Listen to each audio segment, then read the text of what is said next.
Hello everyone, எல்லோரும் எப்படி இருக்கீங்க? ஹோப் எல்லோரும் நல்லா இருக்கீங்கன்னு நினைக்கிறேன். ஸோ இந்த வீடியோ இதை பற்றினா ஆல்ரெடி ஸ்டூடெண்ட்ஸ் சில பேர் வந்து வீசா அப்ளை பண்ணிகிட்ருப்பீங்க, ஸ்டூடெண்ட் வீசாவுக்கு. இது வந்து யாருக்குன்னா 2025 எண்டில் அபவுட் டிசம்பரில் யூகே ஸ்டூடெண்ட் வீசாவில் கொஞ்சம் சேஞ்சஸ் கொண்டு வந்திருக்காங்க. அந்த சேஞ்சஸை பற்றி பார்க்கலாம். ப்ரைஸ் டிஃப்ரென்ஸ் மட்டும்தான் இந்த வீடியோவில் பார்க்க போகிறோம். இந்த வீடியோ ஒரு 5 to 6 minutes மேலே இருக்காதுன்னு நினைக்கிறேன். ஸோ வெறும் ப்ரைஸ் சேஞ்சஸ், ஸ்டூடெண்ட் வீசாக்கு என்ன மேண்டேட்ரியான டாக்குமெண்ட்ஸ் தேவைன்னு பார்ப்போம். ஸோ அதுதான் இந்த வீடியோவில் பார்க்க போகிறோம். ஸோ நான் ப்ரீவியஸ் வீடியோவில் சொன்ன மாதிரி நான் ஏன் இந்த வீடியோ போஸ்ட் பண்ணுறேன்னா, 2 லாங்குவேஜில் போஸ்ட் பண்ண போகிறேன். ஒன்று தமிழ், இன்னொன்று தெலுங்குல.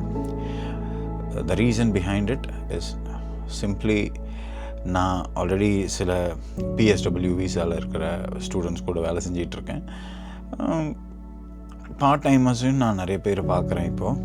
ஸோ நம்ம வரத்துக்கு முன்னாடி சரியான பிளான் இல்லாமல் வந்தவங்களுக்கும் இனிமேல் வர போகிறவங்களுக்கும் ஜஸ்ட் 12th முடிச்சுட்டு நீங்கள் பேச்சுலர்ஸ்க்கு யூகே வந்தாலும் சரி, நார்தர்ன் ஐர்லாண்ட் வந்தாலும் சரி, இல்லை பேச்சுலர்ஸ் முடிச்சிட்டேன் மாஸ்டர்ஸ்க்கு வர போகிறேன் அப்படின்றவங்களுக்கும் இது ஒரு டென்டேட்டிவான பட்ஜெட் உங்களுக்கு கொடுத்துரும். ஸோ என்ன செலவாகும், எஸ் டோட்டல் சார்ஜஸ் எவ்வளோ ஆகும். ஸோ இதுக்கு முன்னாடி எவ்வளோ இருந்ததுன்னா ஒரு 12 to 15 to ஒரு டென்டேட்டிவாக ஒரு 15 lakhsலேருந்து 40 lakhs based on your location. நீங்கள் சூஸ் பண்ணுற லொக்கேஷன், நீங்கள் சூஸ் பண்ணுற course, based on that. So இந்த 15லேருந்து 20 lakhs வரைக்கும் போகலாம். ஸோ அதுக்கேற்ற மாதிரி பிளான் பண்ணிக்கோங்க. ஸோ எவ்ரி டீட்டெயில்ஸும் நான் இந்த வீடியோ கீழே போடுறேன், அது பார்த்து தெரிஞ்சுக்கோங்க. நெக்ஸ்ட்டு இமிக்ரேஷன், ஹெல்த் சர்சார்ஜ், அது எவ்வளோ ஆகும்னு நான் கீழே போடுறேன், பார்த்துருங்க. ஸோ எல்லாமே சேர்த்து தான் நான் சொல்கிறேன். இது இல்லாமல் தங்கிறது, நீங்கள் ஹாஸ்டலில் தங்கினாலும் சரி, இல்லைனா வெளியில் தனியாக ஒரு 3 பேர் 4 பேர் சேர்ந்து தங்கினாலும் சரி, ஸோ அந்த காஸ்ட்டு எல்லாமே சேர்த்து தான் நான் சொல்கிறேன். 15லேருந்து 40 lakhs per year, not for the whole course. இது வேரி ஆகும், டிபெண்ட்ஸ் ஆன் பேச்சுலர்ஸாக மாஸ்டர்ஸாக நீங்கள் செலக்ட் பண்ணும்போது. ஸோ விசா ஆஃபீஸர் என்னெல்லாம் எக்ஸ்பெக்ட் பண்ணுவான் அப்படின்னு பார்க்கும்போது, விசா ஆஃபீஸர் என்னெல்லாம் விசாவுக்கு நீங்கள் அப்ளை பண்ணுறதுக்கு மேஜராக என்னெல்லாம் இருக்கணும், ப்ளஸ் விசா ஆஃபீஸர் என்னெல்லாம் பார்ப்பான் அப்படின்னு பார்த்தீங்கன்னா, காஸ்ட் லெட்டர், சிஏஎஸ் லெட்டர்னுவாங்க, காஸ்ட் லெட்டர்.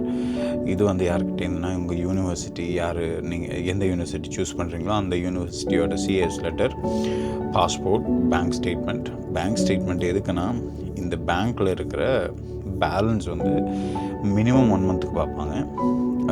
விச் இஸ் உங்களோட 9 months, இந்த கோர்ஸ் டியூரேஷன் எவ்வளோ வேணால் இருக்கலாம், 1 year இருக்கலாம், 2 years இருக்கலாம், இல்லை 3 years இருக்கலாம். ஆனால் 9 months பார்ப்போம். பர் இயர் வந்து 9 monthsன்னு கேல்குலேட் பண்ணி அந்த 9 monthsக்கு வந்து எவ்வளோ செலவாகுதோ அது வந்து ஒரு 28 to 1 month வந்து நீங்கள் உங்கள் அக்கௌண்ட்டில் பேலன்ஸ் காட்டியிருக்கணும். அது லோன் சப்போர்ட்டாகவும் இருக்கலாம், இல்லைனா அந்த ஃபண்ட்ஸ்க்கான சோர்ஸ் என்ன மாதிரி இருக்குன்னு காட்டிட்டு அந்த பேங்க் ஸ்டேட்மெண்ட், அப்புறம் மெடிக்கல் டெஸ்ட், இதெல்லாம் உங்களுக்கு தெரிஞ்சது தான். அப்புறம் நீங்கள் வீசா பேமெண்ட் பண்ண ப்ரூஃப், அது ஆன்லைனில் பே பண்ணியிருப்பீங்க இல்லையா, அந்த ப்ரூஃப், இதெல்லாம் தான் வீசாக்காரன் பார்ப்போம். ஸோ இதில் எது ஒன்று டிஃப்ரென்ஷியேட் ஆனாலும் விசா ரிஜெக்ட் ஆகிடுச்சுன்னு என்ன இருக்கோ அதை பார்த்துக்கோங்க. ஓகே, 1 year மாஸ்டர்ஸ் முடிச்சிட்டேன், இல்லை 2-3 years டிகிரி கோர்ஸ் முடிச்சிட்டேன், அதுக்கப்புறம் என்ன பிஎஸ்டபிள்யூனா அவங்களோட போஸ்ட் ஸ்டடி ஒர்க், அதோட வீசாவும் நம்ம பே பண்ணி எடுக்கிற மாதிரி தான் இருக்கும். இதுக்கு முன்னாடி 2026 வரைக்கும் இருக்கிற ஸ்டூடெண்ட்ஸ் இருக்கிறவங்க வரைக்கும், இது ப்ரீவியஸ் ஸ்டூடெண்ட்ஸ் பேட்சுக்கு சொல்கிறேன், 2 years கிடச்சிட்டு இருந்தது பிஎஸ்டபிள்யூ. இனிமே வரவங்களுக்கு 18 months ஆகிட்டாங்க அதை. ஸோ 18 months தான் மேக்ஸிமம் நீங்கள் வந்து இருக்க முடியும். ஸோ அதுக்குள்ளே உங்களோட இன்டர்ன்ஷிப் மூலியமாகவோ இல்லை ஸ்பான்சர் பண்ணுறவங்க அவங்கள கண்டுபிடிச்சி நீங்கள் வேலையை தேடி ஸோ அடுத்த வீசா எக்ஸ்டென்ஷன் பண்ணிக்கணும். ஸோ இதெல்லாம் தான் ஒரு டீட்டெயில்ஸ் இந்த வீடியோவில் போட்டிருக்கேன். இதை பாருங்கள். நெக்ஸ்ட் வீடியோவில், நெக்ஸ்ட் வீடியோஸில் நான் உங்களுக்கு டீட்டெயிலில் பிஎஸ்டபிள்யூ வீசாவில் என்ன பண்ணலாம், ஒரு ஸ்டூடெண்ட் இங்கே வந்தால் பார்ட் டைம் ஈஸியாக கிடைக்காதா அப்படின்றதெல்லாம் நான் நெக்ஸ்ட் வீடியோஸில் போடுறேன். ஸோ இந்த வீடியோ பார்த்துட்டு உங்களுக்கு யூஸ் ஆனாலும் சரி, உங்கள் ஃப்ரெண்ட்ஸுக்கு யூஸ் ஆனாலும் சரி ஷேர் பண்ணி விடுங்க. ஒருத்தருக்கோ 2 பேருக்கோ. எதுக்குன்னா இப்போ நிறைய பேர் நான் பார்க்குறது மிடில் கிளாஸ் ஃபேமிலியிலேருந்து தான் வரீங்க. மிடில் கிளாஸ் ஃபேமிலியிலேருந்து வரவங்க லோன்ஸ் அப்ளை பண்ணிட்டு வரீங்க. ஸோ அது கொஞ்சம் ஹெல்ப்ஃபுல்லாக இருக்கட்டுமேட்டு தான். என்னோடய இன்ஸ்டாகிராம் ஐடியும் நான் கீழே கொடுத்துருக்கேன், பாருங்கள். உங்களுக்கு டவுட்ஸ் இருந்தால் எனக்கு மெசேஜ் பண்ணுங்கள், இல்லைனா இந்த வீடியோ கீழேயே கமெண்ட் பண்ணுங்கள், நான் உங்களுக்கு ரிப்ளை பண்ணுறேன். பிகாஸ் நிறைய மிடில் கிளாஸ் ஸ்டூடெண்ட்ஸ் தான் கொலாட்ரல் வச்சு வரீங்க, இல்லைனா லோன் அப்ளை பண்ணி வரீங்க. ஸோ வரதுக்கு முன்னாடி கொஞ்சம் எங்கெல்லாம் உங்களால் செலவை கம்மி பண்ண முடியுமோ அங்கே கொஞ்சம் கம்மி பண்ணிவிட்டு வாங்க. தேங்க்யூ, பாய்.